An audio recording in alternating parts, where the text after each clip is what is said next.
ఎండల ధాటికి నడి రోడ్లపై వాహనాలు దగ్ధమైపోతున్నాయి. కర్నూలు జిల్లాలో నడి రోడ్డుపై కారు దహనమైంది. అందరూ చూస్తుండగానే ఒక్కసారిగా లేచిన మంటలు వాహనాన్ని కాలి బూడిద చేశాయి. ఈ ఘటన కర్నూలు జిల్లా నందవరం మండలంలో జరిగింది. ప్రయాణికులతో వెళుతున్న కారు హాలాహర్వి గ్రామం దగ్గర అకస్మాత్తుగా పొగలొచ్చాయి. ఇంజన్లో లోపాన్ని గుర్తించిన డ్రైవర్ అప్రమత్తమై కార్ని రోడ్డు పక్కన నిలిపేశాడు. అందులో ఉన్న ప్రయాణికులను హుటాహుటిన కిందకి దించేశారు. క్షణాల్లోనే మంటలు కార్ని మొత్తం చుట్టుముట్టాయి. భగ్గుమంటున్న భానుడి వేడికి ఇంజన్లో మంటలు వ్యాపించాయని వాహనదారులు అంటున్నారు. అయితే ఈ ఘటనలో ఎవరికీ గాయాలు కాకుండా బయటపడడంతో అందరూ ఊపిరి పీల్చుకున్నారు.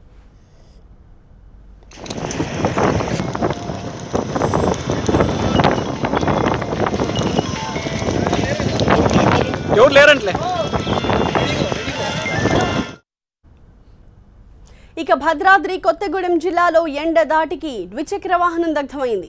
ఈ సంఘటన జూలూరుపాడు మండలంలో జరిగింది. కృష్ణా జిల్లా జగ్గయ్యపేట మండలం బండిపాలెం గ్రామానికి చెందిన లక్ష్మయ్య, లలిత దంపతులు పాల్వంచలో జరుగుతున్న బంధువుల వివాహ వేడుకకు వెళుతున్నారు. ఈ క్రమంలో వినోభానగర్ గ్రామ సమీపంలోకి వచ్చిన తర్వాత వారి వాహనం నుంచి మంటలు చెలరేగాయి. క్షణాల్లో టీవీఎస్ యాక్టివా వాహనం దగ్ధమైంది. భయభ్రాంతులకు గురైన దంపతులు వాహనాన్ని వదిలి పొలాల్లోకి పరుగులు పెట్టారు. వాహనంలో ఉంచిన 3,000 డబ్బు, దుస్తులు దగ్ధమైనట్టు బాధితులు తెలిపారు.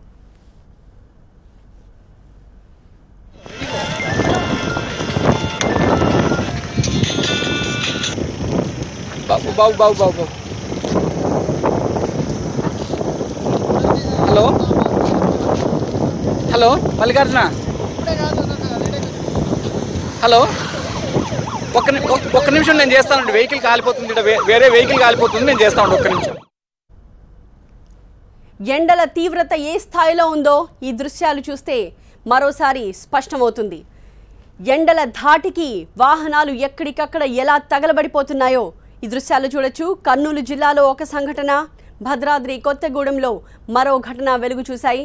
కర్నూలు జిల్లాలో ఒక 4-వీలర్ ఎలా పూర్తిగా మంటలకి ఆహుతైపోయిందో కనిపిస్తోంది. ప్రయాణికులతో వెళుతున్న వాహనంలో ఒక్కసారిగా మంటలు రావడాన్ని గమనించిన డ్రైవర్ వెంటనే అప్రమత్తమై పక్కన కార్ని నిలిపేశాడు. అందరూ కిందకి దిగిపోయారు.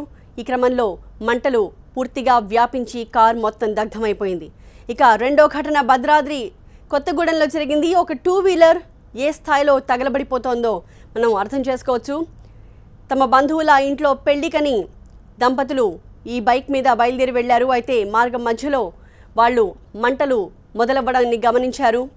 అయితే క్షణాల్లోనే మంటలు పూర్తిగా వ్యాపించి 2-వీలర్ తగలబడిపోయింది.